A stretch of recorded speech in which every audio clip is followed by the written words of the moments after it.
Bismillahirrahmanirrahim. Assalamualaikum warahmatullahi wabarakatuh. Selamat berjumpa, selamat bertemu kembali anak-anakku sekalian. Kita pada kelas 11 sekarang ini. Anak-anakku sekalian, untuk pelajaran agama di kelas 11 ini kita akan memulai pada bab 1, yaitu materi yang kita pelajari tentang toleransi sebagai alat pemersatu bangsa.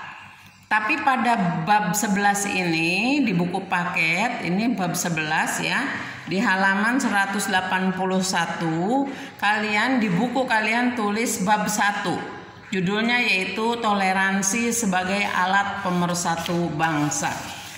Dari Anas radhiyallahu an, Rasulullah shallallahu alaihi wasallam bersabda, demi Allah yang di jiwaku di tangannya, tidaklah beriman seorang hamba sehingga dia mencintai tetangganya sebagaimana dia mencintai dirinya sendiri. Baik anak-anakku sekalian, itu pembukaan kita. Toleransi sebagai alat pemersatu bangsa. Sabda Rasulullah shallallahu alaihi wasallam jelas sekali. Baik, kita akan mempelajari pada subkompetensi A, pentingnya perilaku toleransi. Bagaimana toleransi terhadap perilaku kita? Penting apa enggak? Penting apa tidak? Nah, di sini penting karena Allah sudah memerintahkan kita pada surat Yunus ayat 40. Yang berbunyi, a'udzubillahi minasyaitonirrajim, bismillahirrahmanirrahim. Wa minhum may yu'minu bih wa minhum ma la yu'minu bih. Wa rabbuka a'lamu bil mufsidin wa in kazabuka fakulli amali wa lakum amalukum. Antum bari'una mimma a'malu wa ana bari'um mimma ta'malun. Shadaqallahul aliyul azim. Di sini ada penjelasannya, Nana, kesimpulan yang kita dapat ambil dalam surat Yunus ayat 40 itu, yaitu bahwa umat manusia yang hidup setelah diutus Nabi Muhammad SAW terbagi menjadi dua golongan. Dua golongan umat itu, yang pertama adalah golongan ada umat yang beriman terhadap kebenaran kerasulan dan kitab suci yang disampaikan Nabi Muhammad SAW, dan golongan kedua adalah golongan umat yang mendustakan kerasulan Nabi Muhammad SAW dan tidak beriman kepada kitab Al-Quran. Poin B-nya, Allah Subhanahu wa Ta'ala Maha mengetahui sikap dan perilaku orang-orang beriman yang selama hidup di dunia senantiasa bertakwa kepadanya. Begitu juga orang kafir yang tidak beriman kepadanya. Yang ketiga yaitu orang beriman harus tegas dan berpendirian teguh atas keyakinan yang ia tegar meskipun ia di tengah-tengah orang yang berbeda keyakinan dengan dirinya.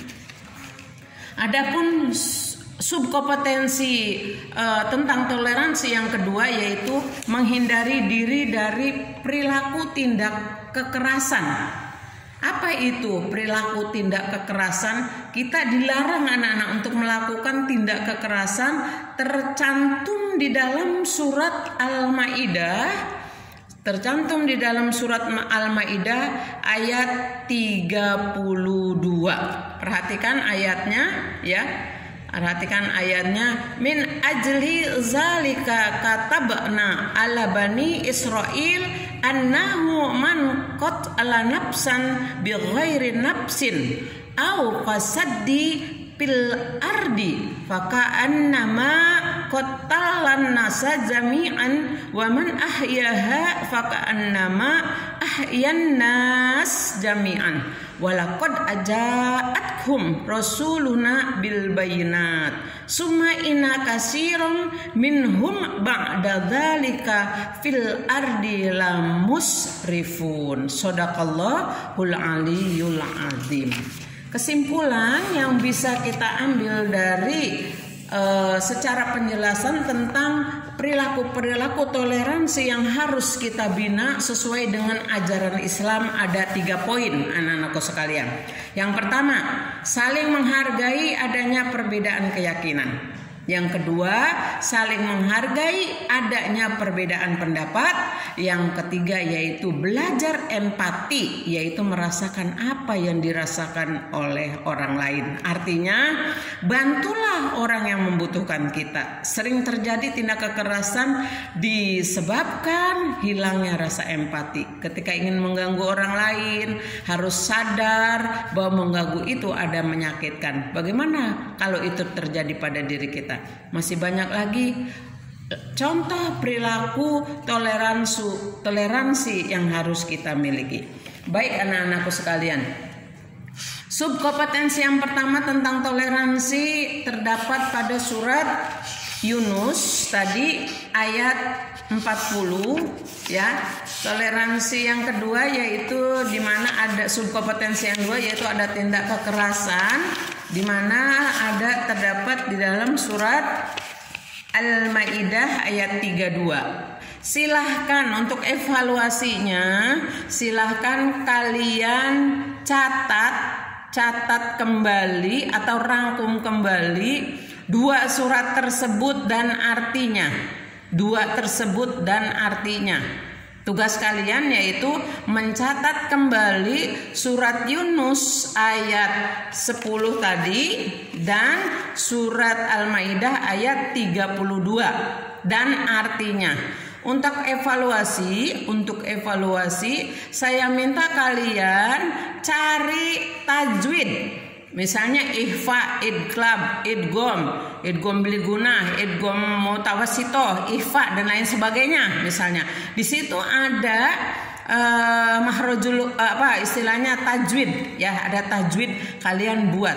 Oleh kalian yaitu ibu minta 10 tajwid atau ihfa, iklab atau idgham terserah kalian. Yang penting dalam surat tersebut evaluasinya kalian buat oleh kalian yaitu soal atau tulis kembali tugas kalian yaitu tentang tajwid tadi ya. Evaluasinya yaitu cari tajwid mahrojul huruf yang terkait masalah tajwid, ihfa, idgham, iklab dan lain sebagainya. Itu aja anak-anakku sekalian untuk kompetensi materi pembelajaran pada bab 1 tentang toleransi ini. Mudah-mudahan singkat mungkin, sedapat mungkin kalian silahkan untuk mencari dan belajar. Baik itu melalui YouTube atau internet, terserah kalian cari. Atau melalui buku paket yang kalian sudah dapat dari sekolah. Silahkan kalau misalnya kalian ada kesulitan-kesulitan, kalian hubungi ke sekolah atau ke ibu langsung sebagai guru agama. Ingat anak-anakku, kalau di buku paket bab 11, tapi kalian di buku kalian tulis bab 1, judulnya toleransi sebagai alat pemersatu bangsa. Yang pertama poin A yaitu tentang pentingnya perilaku toleransi. Isinya yaitu surat Yunus ayat 40 ya. Surat Yunus ayat 40 dan 41 kalau nggak salah itu ya. Coba lihat 40 kalau nggak salah ini nih. Wa minhum mayu'minu yang tadi Ibu sudah jelaskan dan ayatnya.